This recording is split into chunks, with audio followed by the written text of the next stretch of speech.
फुलावर पण पडलेला होता घरात, तो पण टाकला. वटाणे टाकले. चांगलं असं परतून घ्यायचं. त्यानंतर टोमॅटो टाकला. टोमॅटो टाकल्यानंतर छान असं मखाना होता माझ्याकडे, मी अगोदरच मिक्सरमध्ये बारीक करून ठेवलेला आहे.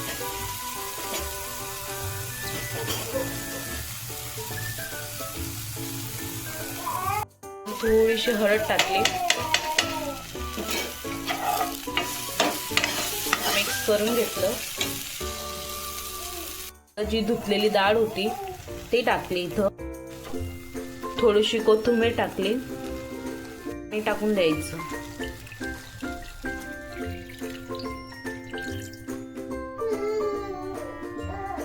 ग्लास पाणी टाकलं, कारण की मुगाची डाळ चांगली शिजू द्यावी लागेल. त्याच्यात तुम्ही थोडंसं, मी आता नागलीचं पीठ होतं माझ्याकडे, ते असं ते खात नाही, नॉर्मल जे दळून ठेवलेलं आहे ना, त्याच्यासाठी मी असं काहीतरी बनवते का त्याच्यातच नागलीचं पीठ टाकून देते. चांगलं मिक्स केलं.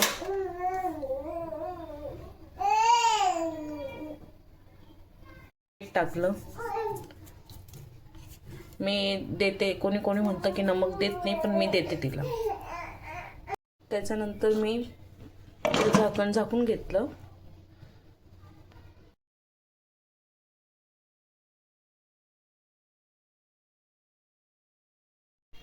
छानशी रेडी आहे मुगाची डाळाची रेसिपी. प्लीज छोट्याशा बेबीसाठी प्लीज बनवा आणि नक्की ट्राय करून बघा.